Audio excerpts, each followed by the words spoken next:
Hi everyone, today we're going to talk about Chapter 12, the musculoskeletal system. So the musculoskeletal function, which consists of the bones, joints, muscles, ligaments, tendons, and other connective tissues, provides support for the body and protection of organs. And connective tissues are the material that supports and binds tissues and organs together. The structures of the musculoskeletal system are needed for standing erect and work with the nervous system to help us move. It also plays a role in homeostasis by storing calcium and other minerals that can be mobilized when needed. Hematopoiesis also occurs in the bones. Disorders that impact the musculoskeletal system can be acute or chronic and may be caused by genetic, autoimmune, traumatic, result of nutritional deficits, or excess use. So the musculoskeletal system is interconnected. The skeletal system is a metabolically active organ system composed of bones, and bones are connected to other bones with ligaments, which keep bones together and stable. Skeletal muscle tissues attach to bones with tendons, which allow bones to move. Of all the types of muscle, skeletal muscle tissue is the only group that is consciously controlled. Cardiac and smooth muscle are unconsciously controlled. Bone is a specialized form of connective tissue, and bone is a living, metabolically active tissue and is the site of fat and mineral storage as well as hematopoiesis. The body has 206 bones, and the skeleton provides support and protection for vital organs such as the heart, lungs, and brain, and divided into two divisions, the axial and the appendicular. The axial skeleton forms the long axis of the body and includes the skull, vertebral column, and rib cage, while the appendicular skeleton consists of bones in the arms, shoulders, pelvis, and legs.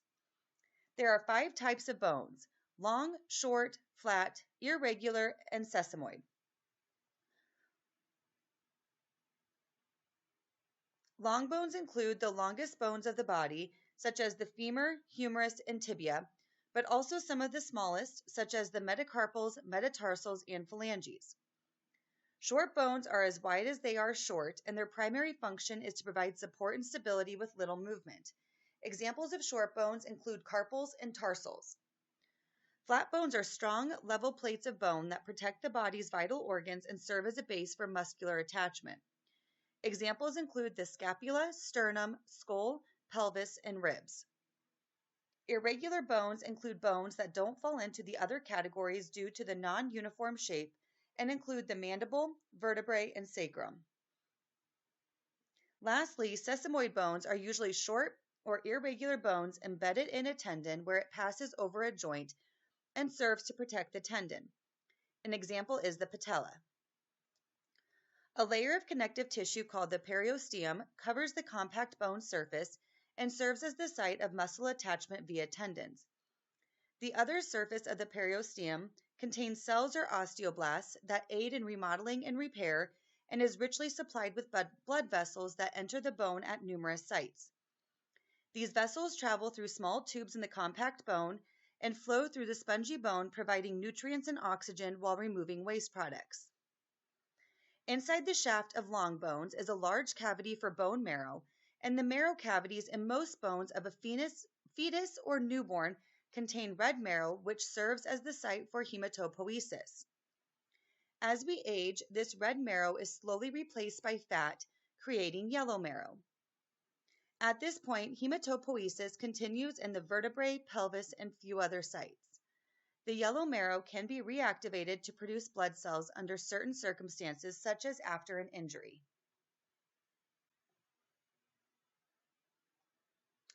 Bone is a tissue that is constantly undergoing remodeling to repair aging bone and fractures, or to adjust for factors such as changes in activity. During remodeling, cells called osteoclasts break down bone, and bone remodeling begins with osteoclastic resorption, which involves cleaning up the bony matrix organic material and the inorganic material. When the cleanup is finished, osteoblasts begin rebuilding bone to increase bone strength. The osteoblasts begin their work by secreting the building blocks of the bone matrix, which includes collagen and a ground substance. And these two substances make up the non-mineral bone matrix known as osteoid. Osteoblasts also secrete alkaline phosphatase, which is an enzyme involved in forming the inorganic mineral component of bone matrix, which is composed of calcium, phosphate, and water. When these osteoblasts are surrounded by a calcified extracellular material, the complex is referred to as an osteocyte, which are embedded in the extracellular material known as the bone matrix. This matrix makes the bones hard and strong, but it also contains collagen fibers that reinforce the bone, giving it flexible strength. Balance between the mineral components and collagen is necessary for optimal bone function, and bone without enough mineral quantities is extremely brittle, and bone without enough collagen is too flexible. The process of bone remodeling is controlled by several cytokines, hormones, and osteoproterogen, or OPG. And OPG is a glycoprotein that is a key mediator of osteoblast and osteoclast activity and is produced by osteoclasts in osteoblasts. OPG inhibits osteoclastic formation, and the effects of OPG are opposed by the cytokine RANKL, and when RANKL binds to an osteoclast, it causes resorption, but when OPG blocks the RANKL, osteoclast resorption is blocked and bone formation is promoted. Several disorders and conditions lead to this imbalance, and Prolia is an RANKL inhibitor that is used to treat osteoporosis. Several hormones influence bone structure. Growth hormone is produced by the anterior pituitary gland and works with the thyroid hormones to control normal bone growth. Calcitonin, which is from the thyroid gland, and parathyroid hormone regulate bone remodeling and mineralization of calcium. Calcitonin alters serum calcium levels by inhibiting osteoclast activity, which decreases calcium release from the bone, and by stimulating osteoblast activity, which increases calcium deposits in the bone. PTH is more important in calcium regulation than calcitonin. Vitamin D is also important in bone metabolism, and along with PTH, it controls the absorption of calcium from the intestine and increases calcium and phosphate resorption in the kidneys.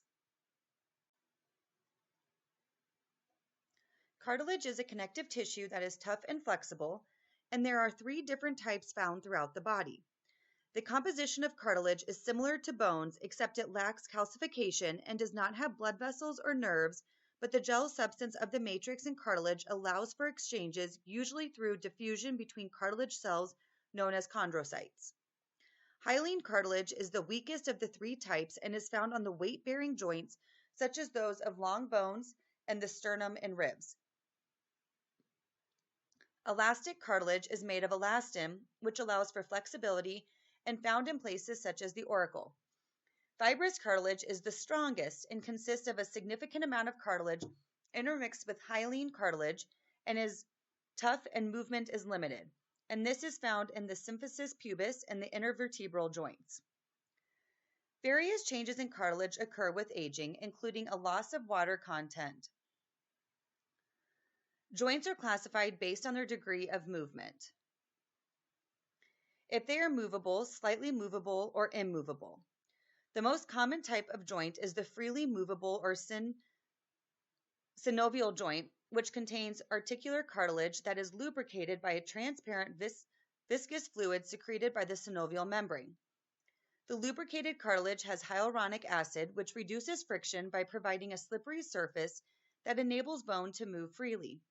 Hyaluronic acid can be used as a treatment by injecting into joints to increase lubrication and decrease pain. In addition to lubrication, synovial fluid delivers nutrients to the cartilage during joint compression, which forces fluid out, and when pressure is relieved, the fluid moves back in. Synovial fluid contains leukocytes that fight infection in the joints. The second commonality among synovial joints are the presence of a joint capsule or a structure that joins one bone to another.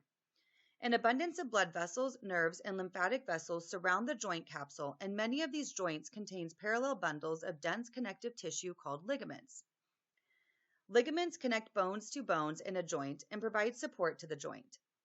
The shoulder joint is an example of a ball and socket type synovial joint and is a movable joint in the body. Slightly movable joints can be seen in the vertebral column.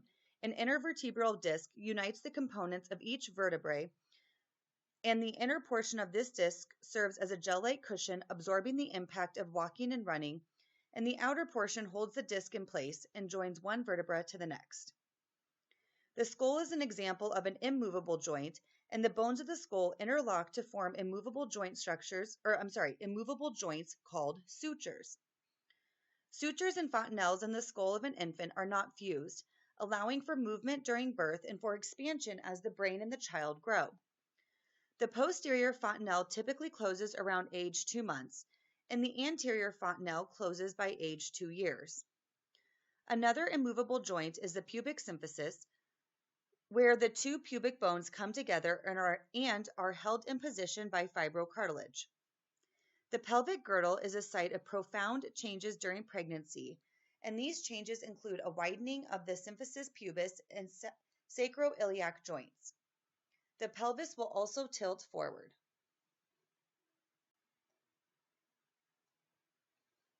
Motion requires a skeleton with movable joints and muscles acting along the bones. There are 3 types of muscle: skeletal, smooth, and cardiac. Skeletal muscle connects to bones and the most frequently occurring muscle. Smooth muscles line the walls of hollow organs and tubes and are also found in skin, eyes, and glands. Smooth muscles are involuntary, meaning they move without conscious control by the brain. And lastly, cardiac muscle makes up the heart and is under involuntary control also. Almost every muscle in the body attaches to bones through tendons, and tendons are specialized tough cords or bands of dense connective tissue that are continuous extensions of the periosteum. Most muscles also cross one or more joints, and muscles contract to produce movement of the bones and joints. When one muscle contracts to produce movement, the antagonistic or opposing muscles relax to allow the movement, and muscles contract in response to nerve stimulation. Because muscle fibers are elastic, the fibers return to their normal length after contracting. Not all skeletal muscles make bones move. Some muscles steady joints, and these muscles assist with posture, permitting the body to sit or stand upright against gravitational pull. Skeletal muscles are composed of muscle fibers, connective tissue, blood vessels, and nerves. Within each muscle fiber are myofibrils, which are thread-like structures extending for the entire length of the muscle fiber. Myofibrils contain 2 types of myofilaments, actin and myosin. Actin is involved in muscular contractions, cellular movement, and cell shape maintenance, and myosin works with actin to form actomyosin, which gives the skeletal muscle its striated appearance. Muscle fibers contract when actin filaments slide over myosin filaments, and in this process, the myosin filament pulls the actin filament. When calcium is released from inside the muscle fibers, it binds to troponin. The bound calcium and troponin cause movement of tropomyosin and expose an active binding site, and the myosin attaches to the actin.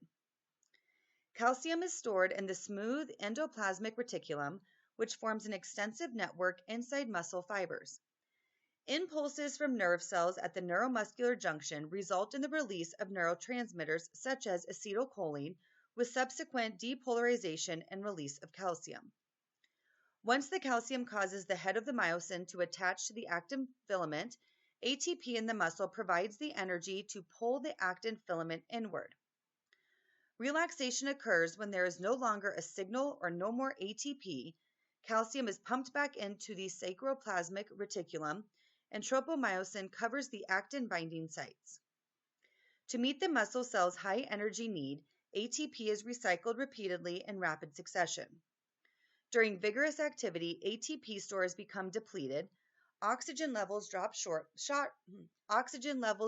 sharply, glucose production ceases, and lactic acid accumulates. Growth hormone causes muscle growth and bone growth. The number of muscle fibers or cells in a muscle remains relatively constant throughout the lifespan. Therefore, increases in muscle size reflect increases in individual muscle fibers rather than greater number of muscle fibers. When muscles work harder, they respond by becoming larger and stronger, and this increase in size and strength results from an increase in the contractile protein inside the muscle fiber. Unfortunately, muscle protein is produced and destroyed quickly, and the only way to maintain and gain muscles is to continue the weightlifting program. Musculoskeletal changes with aging include a decrease in the number of muscle fibers, with less frequently used muscle declining more quickly. The fibers also atrophy and are replaced with adipose tissue, which leads to a decrease in strength and efficiency over time, and muscle strength declines faster than mass. Okay, we are now going to talk about a few of the musculoskeletal conditions I frequently see in family practice. I am just discussing a few of the conditions, so please refer to your textbook to learn about all the conditions affecting the musculoskeletal system. So first, a fracture. A fracture is a break in the bone when any stress applied to the bone is greater than its strength. Fractures are the most common type of traumatic musculoskeletal disorder, and while they can occur on any or many parts of the bone, some areas are more prone to fracture. The physis is where the where the growth occurs in long bones and is the area prone to fractures in children. Growth plate fractures or physial fractures are called Salter-Harris fractures. Avulsion fractures occur where the ligament or tendon pulls off a piece of bone and are more common in children. And the metaphysis is vulnerable to compressive type forces leading to compression fractures. Fractures are classified based on characteristics. There are simple fractures which occur from a single break in the bone, and the bone ends maintain their alignment. Examples of these include transverse, oblique, and spiral fractures. Comminuted fractures are characterized by multiple fractures, lines, and bone pieces. Green stick fractures are an incomplete fracture in which the bone is bent and only the outer curve of the bend is broke. Common in children because of the minimal calcification, and they often heal quickly. Compression fractures are when the bone is crushed or collapses into small pieces. Other terms can be used to describe fractures, such as complete or incomplete, and in a complete fracture, the bone is broken into two or more separate pieces, and with an incomplete fracture, the bone is partially broken. Fractures may also be described as opened or closed, and in open fractures, the skin is broken and there is an increased risk of infection. Impacted fractures occur when the one end of the bone is forced into the adjacent bone. Stress fractures occur from repeated excessive stress and are common in the tibia, femur, and metatarsals. Intra-articular fractures cross the articular cartilage and enter the joint. And lastly, depressed fractures occur in the skull when the broken piece is forced inward on the brain. When a bone breaks, blood from damaged vessels in the periosteum and bone marrow pours into the fracture and forms a hematoma. This first step in fracture healing is known as the inflammatory phase. Necrosis occurs to the broken end of the bone because of blood vessel damage. Over time, the necrotic tissue is resorbed and replaced by new bone. This reabsorbed necrotic bone makes fracture lines that are seen on X-ray, usually within 10 days after an injury. The second step in healing is the reparative phase. Within a few days of the fracture, new blood vessels start to form outside the bone and fibroblasts invade the clot. These fibroblasts secrete collagen fibers, which form a mass of cells and fibers called cartilaginous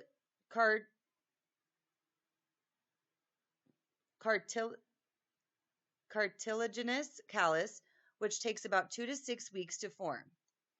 The third step in healing in the remodeling phase, and this is when the osteoblasts from the periosteum invade the callus, which slowly converts the callus to bone, and this takes 3 weeks to several months to reach completion.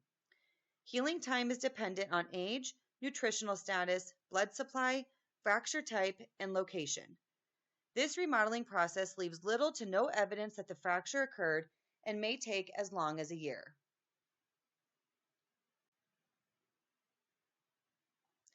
There are multiple complications that occur from a fracture. Delayed union refers to non-healing before 20 weeks, and malunion refers to fracture bone healing in an abnormal position. Non-union refers to fractures that demonstrate no healing after treatment or on x-rays, and these complications may occur due to poor nutrition, inadequate blood supply, malalignment, infections, and premature weight bearing. Diabetes and smoking can also impair healing. Other fracture complications include compartment syndrome, which is a serious condition that results from increased pressure in a compartment, and this requires immediate identification and treatment to prevent tissue damage from anoxia. Clinical manifestations include excruciating pain beyond what one would expect given the injury, and diagnosis can be made by measuring pressures inside the muscle fascia. Treatment includes removing the cast if it's present and performing an immediate fasciotomy to relieve the pressure. Another complication is a fat embolism, which occurs when fat enters the bloodstream, such as during surgery. This fatty marrow can enter the bloodstream after a fracture of one of the long bones or pelvis, and while it is rare, it can be fatal if the emboli travels to the brain, lungs, or heart. Clinical manifestations include neurologic abnormalities and a petechial rash on the non-dependent body areas, such as the head or anterior thorax. Diagnosis is made through X-ray or CT, and treatment is supportive, and it can be prevented with early immobilization of the fracture. Another complication is osteomyelitis, which is infection of the bone tissue, and this leads to delay in healing. Symptoms include pain, tenderness, erythema, increased warmth and fever, and inflammatory markers such as a SED rate and CRP may be increased. CT scan or MRI are better diagnostic tools than X-ray to make a diagnosis, and it is treated with antibiotics, and sometimes surgical debridement is needed. Lastly, osteonecrosis or avascular necrosis is death of the bone tissue due to a loss of blood supply to that tissue. It may be asymptomatic or cause pain, and the femoral head, knee, and scaphoid bone in the wrist have a higher incident rate. An X-ray or MRI is used to confirm diagnosis, and treatment often includes surgical replacement of the necrotic bone or joint. Clinical manifestations of a fracture include deformity, swelling at the site, inability to move the affected limb, crepitus, pain, paresthesia, and muscle flaccidity progressing to spasms. Diagnosis is made through an X-ray, and treatment includes immobilization with devices such as splints or traction. Reduction may also be done to restore the bone to its normal position. Surgery is sometimes needed to insert pins, plates, rods, or screws to secure bone fragments in position. Surgical repair may be delayed up to a few days after injury to allow the edema secondary to the inflammatory response to resolve. Immobilization of the fracture during this time and throughout the entire reparative phase is crucial to prevent complications and allow for development of new blood vessels.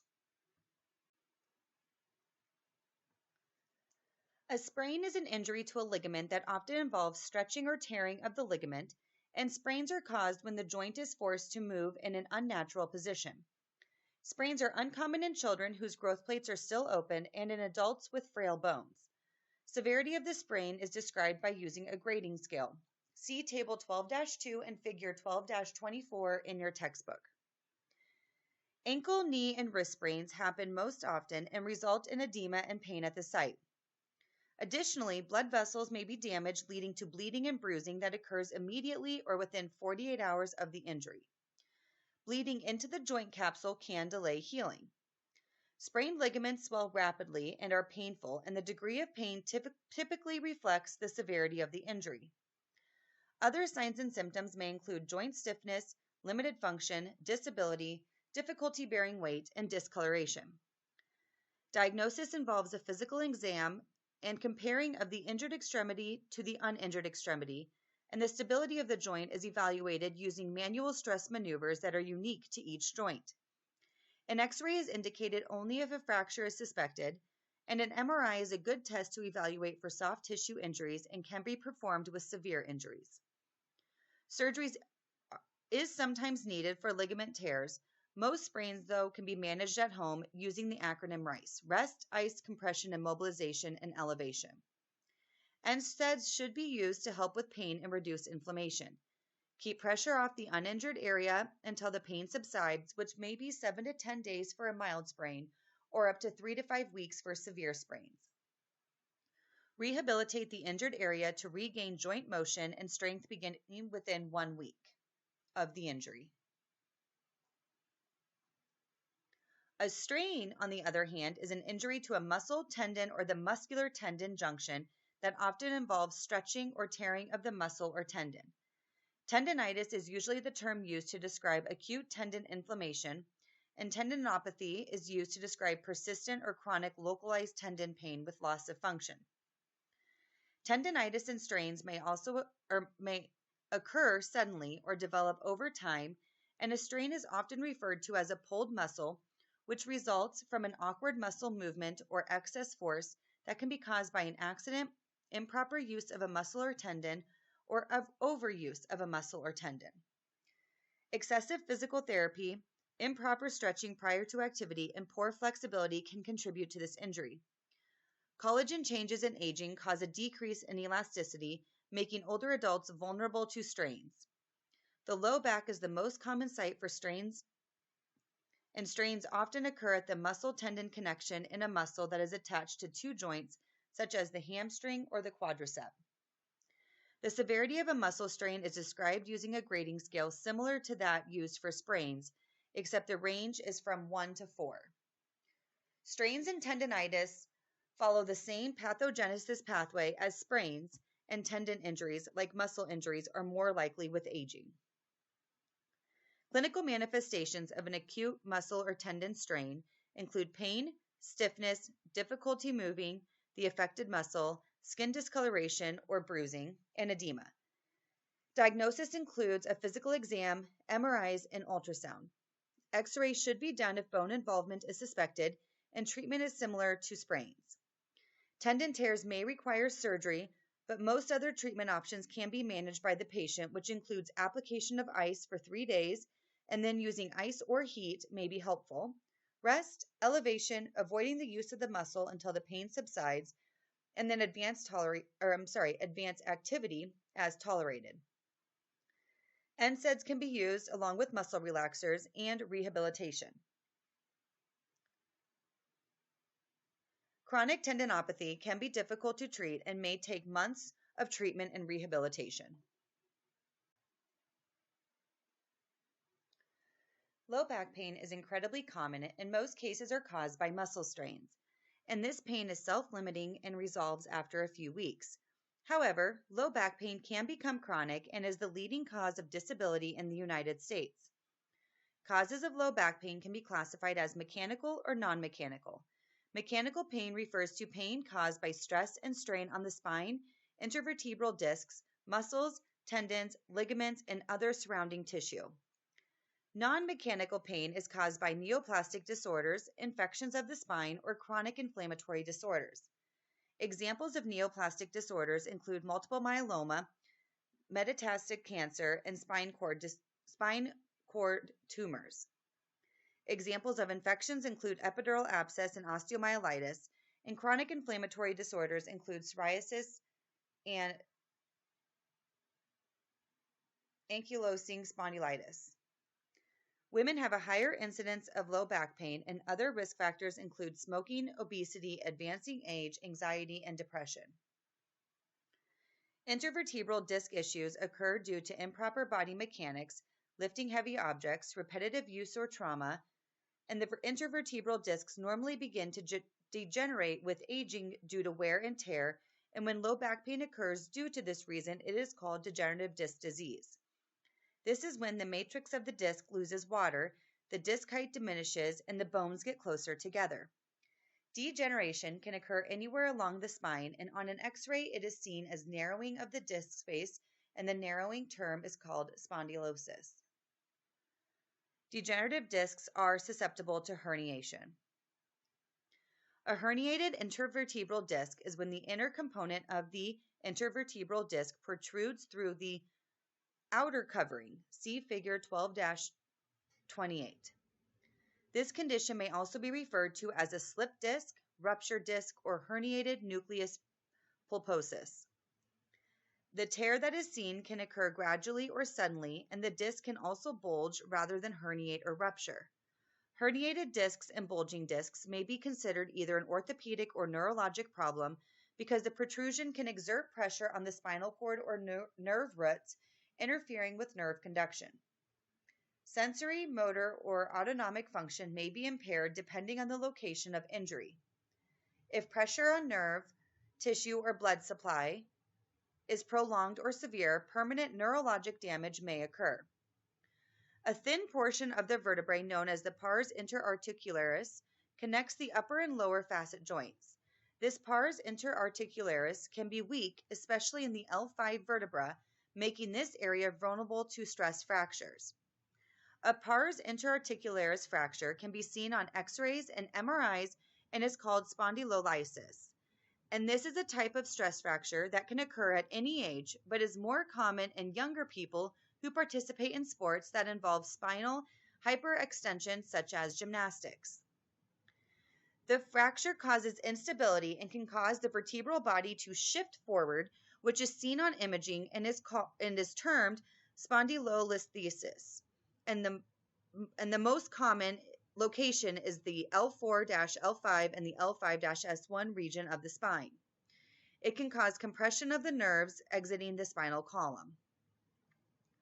Narrowing of the spinal canal results in spinal stenosis, and multiple factors can lead to this. It is more common in people older than 60, and clinical manifestations are due to mechanical compression and ischemia of their nerve roots. Clinical manifestations of low back pain are dependent on the underlying cause and the effects it has on the surrounding tissues and nerves. You may see pain with movement or palpation, and edema and erythema are typically not present. Some specific manifestations include vertebral compression fractures may be asymptomatic or have pain localized over the fracture site. Radiculopathy is caused due to an impairment of a nerve root, and it causes radiating pain, paresthesias, or muscle weakness that corresponds to the injured nerve root. The hallmark sign of lumbar stenosis is pain localized to the calf and distal lower extremities that occur with ambulation and resolves with sitting or leaning forward. They may also have low back pain with sensory loss and motor weakness in legs. Serious disorders or complications are uncommon, but you must be able to recognize them. These conditions include cauda equina syndrome, spinal infections, and metastatic cancer.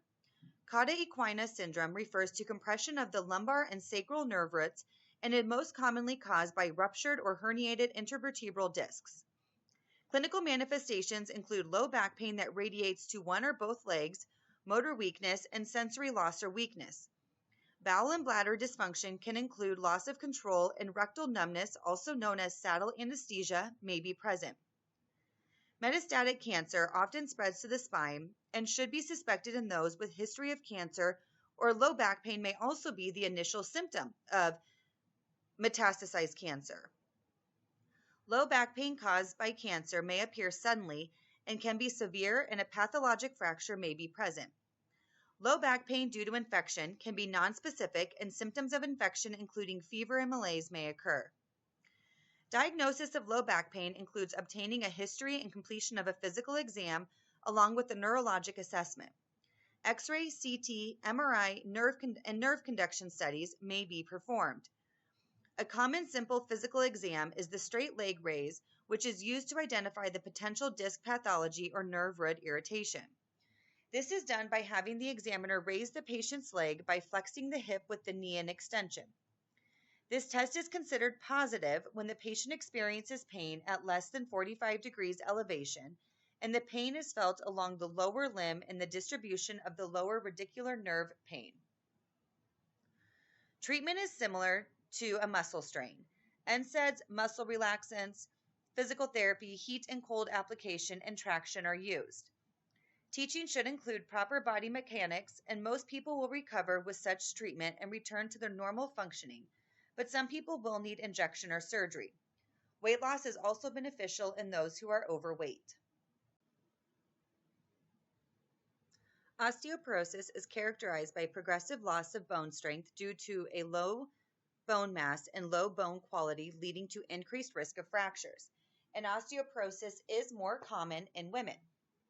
The loss of bone strength can occur due to multiple reasons that can either cause a decrease in osteoblast activity or an increase in osteoclast activity. This remodeling imbalance results in a net effect of greater bone removal than replacement, ultimately affecting the bone density and bone quality.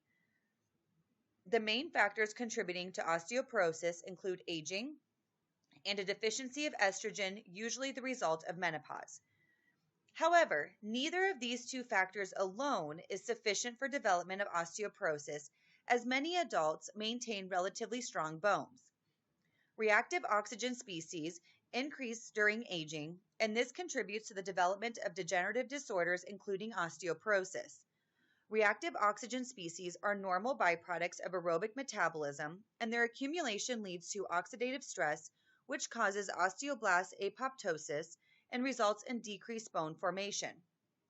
Increased reactive oxygen species facilitates osteoclast generation, stimulation, and survival. Osteocytes are key regulators in bone remodeling and are located throughout the skeleton. With aging, osteocyte apoptosis increases initially, resulting in the center portion of the bone becoming more fragile. Since the osteocytes are dead, normal signals that they send to repair damaged bones are also lost. Mechanical stress on the bones is a necessary requisite for osteocyte bioavailability and functionality, and with aging, reduced strength and decreased activity further compound osteocyte loss. Other factors include a decrease in growth hormone and insulin growth factor, which can alter osteoblast and osteoclast activity. Low estrogen and androgen causes a loss of bone due to an increase in bone resorption, and it does also contribute to osteoporosis in men. But men have a higher baseline bone mass, and their bone loss is more of a thinning as opposed to complete loss. Different types of bone density and structure are found throughout the various areas of the skeleton, and the density and structures change with aging. The vertebra, hip, and wrist are more likely to sustain fractures due to osteoporosis. Other conditions such as rheumatoid arthritis, metastatic cancer, Cushing's disease, thyroid dysfunction, hyperparathyroidism, bone tumors, and anorexia are also associated with osteoporosis. Glucocorticoid administration is a common secondary cause because it increases the RANKL and decreases OPG production. After 3 months of glucocorticoid administration, bone changes and fractures can occur. Other medications that can cause osteoporosis risk include chemotherapy, thyroid replacement, heparin, and antacids. Dietary deficiencies or vitamin and mineral malabsorption are also associated. GI procedures such as a gastrectomy or a gastrointestinal bypass can increase osteoporosis risk because of the nutritional deficits that can result from these surgeries. Other risk factors include smoking, excessive alcohol or caffeine consumption, being underweight, and family history. Adequate calcium and vitamin D intake and physical activity early in life are vital to achieve maximum bone mass and bone health into adulthood. Osteoporosis is often asymptomatic, and a fracture is often the first indication of its presence. Fractures can occur with little to no trauma. Vertebral fractures are more likely before the age of 65, and hip fractures are more likely after the age of 65. Other common fracture sites include wrist, humerus, ribs, and pelvis. As the disease progresses, skeletal deformities such as vertebral collapse can cause a height reduction, and kyphosis may be present. Diagnosis is made through a history with a focus on evaluation for falls. Early in the course of the disease, the physical exam may be normal. Bone mineral density is measured through a DEXA scan, and these results inform us of whether the patient has a normal density, osteopenia, or osteoporosis. Women over the age of 65 should be routinely screened as part of their health prevention and maintenance, and the screening is done through the completion of a DEXA scan and is usually repeated every 2 years. Treatment should focus on minimizing further bone loss and restoring bone density in some causes, and this can be done through increasing dietary calcium and vitamin D, increasing physical activity and weight-bearing activities, smoking cessation, and limiting alcohol and caffeine consumption, and medications can be used as well. Surgery is sometimes needed to repair fractures or weaken bones, and safety measures should be put in place as needed, such as handrails and removal of clutter in the home. Osteoarthritis is localized joint disease that is characterized by deterioration of articulating cartilage and its underlying bone as well as bony overgrowth. It is commonly referred to as wear and tear arthritis and degenerative joint disease. Healthy cartilage allows joints to move in a smooth, gliding motion, but most of the load is placed on a joint is handled by other tissues such as the surrounding articular muscles and subchondral bone. And in osteoarthritis, all joint tissues are affected. The cartilage is the key site of destruction, though, and the site where early pathologic changes are seen. Loss of normal articular cartilage is a hallmark sign of osteoarthritis. With osteoarthritis, the surface of the cartilage becomes rough and worn, interfering with joint movement. The cartilage surface loosens and becomes disorganized, and the cartilage tissue damage causes the production of damage-associated molecular patterns, which are molecules that serve as endogenous warning signals when there is a tissue injury. The joints most affected are knees, hips, and joints in the hands and spine. Erosion of the cartilage also occurs secondary to excessive mechanical stress such as overuse, aging, obesity, injury, and congenital musculoskeletal disorders. But mechanical stress is not the only factor leading to cartilage destruction. Clinical manifestations usually start to gradually appear after the age of 40, and the symptoms may be present in one or few joints. The key symptoms include joint pain, stiffness, and decreased range of motion. The following symptoms often develop slowly and worsen over time. Joint pain that is exacerbated during or after movement and relieved with rest. Pain and stiffness becomes more constant. Joint tenderness with light pressure. Joint stiffness, especially when waking in the morning, and improves within 30 minutes. Limited range of motion occurs as osteophytes develop and the joint capsule thickens. Joint deformities as the disease progresses. Enlarged hand joints due to bone thickening and hypertrophy of the joint capsule, minimal swelling, and crepitus may be present. Diagnosis is done through a history and physical exam. X-ray and MRIs may also be performed. Labs are typically normal, including a SED rate and other inflammatory markers, but are often done to rule out other causes. There is no cure at this time for osteoarthritis, and the goal of treatment is to increase joint strength, maintain joint mobility, reduce disability, and relieve pain. Treatment includes physical therapy, weight loss and weight management, ambulatory aids such as canes or walkers, orthopedic devices, medications, and surgery. Examples of medications that can be used include NSAIDs and corticosteroids. Acetaminophen is not considered effective for osteoarthritis. Sometimes injection of synthetic synovial fluid or corticosteroids may be done directly into the joint, and herbal therapies may be helpful. In some cases, surgery is needed. The last condition I'm going to discuss in this lecture is gout. Gout is an inflammatory and metabolic disease that results from deposits of uric acid crystals in the tissues and fluids within the body.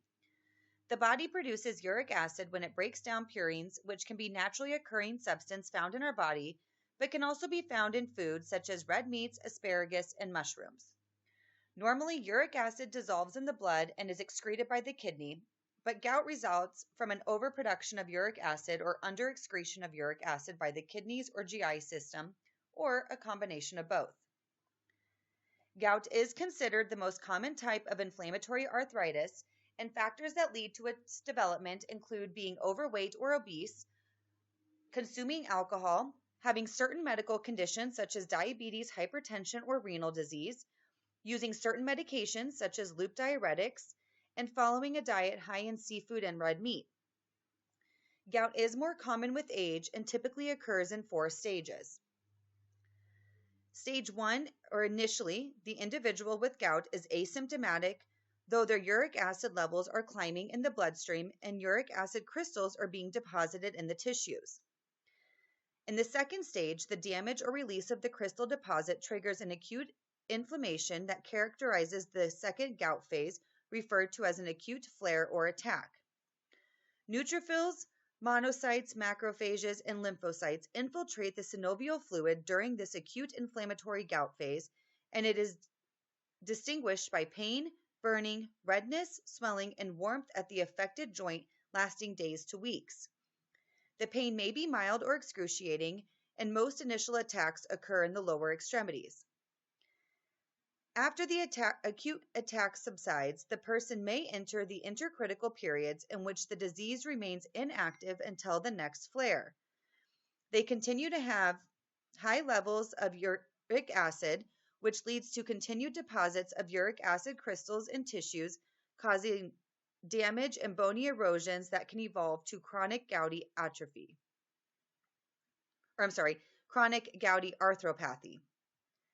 Lastly, chronic gout is characterized by chronic arthritis associated with soreness and aching joints.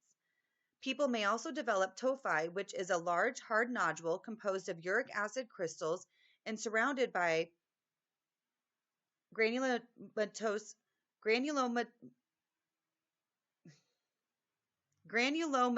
inflammation and deposited in soft tissues.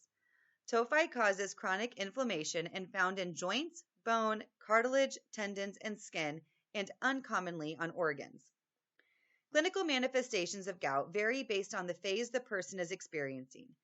Gout typically impacts one joint, but multiple joint flare-ups can occur with long-standing disease. Manifestations include intense pain of the affected joint, joint warmth, redness, swelling, tenderness, and fever. The severity of the flare usually peaks within 24 hours and resolution occurs within weeks. Some people may go months or even years before gout flare-ups. Patients with chronic gout may have joint pain all the time, and tophi may form below the skin, around joints, or other places. This tophi can cause a local inflammatory response, and draining them may reveal a chalky drainage. Diagnosis is achieved through a history and physical exam, along with serum uric acid levels, urine uric acid levels, synovial fluid analysis, and x-rays. If synovial fluid analysis cannot be conducted, then a clinical diagnosis can be made with the diagnostic scoring tool with weighted points assigned to clinical criteria, which includes if you are male, previous arthritis flare, onset of joint flare within 1 day, joint redness, first metatarsal phalangeal joint involvement, hypertension, or at least one CV disease, or serum uric level greater than 5.8. The higher the score of these assessments, the more likely the patient has gout. Treatment focuses on lowering the uric acid levels with medications and dietary changes. It is often recommended to avoid triggers such as stress, high protein, and alcohol. Medications commonly used to treat gout flare-ups include NSAIDs, colchicine, and corticosteroids. There are also medications used to prevent complications that can block uric acid production, improve renal excretion of uric acid, or lower uric acid levels.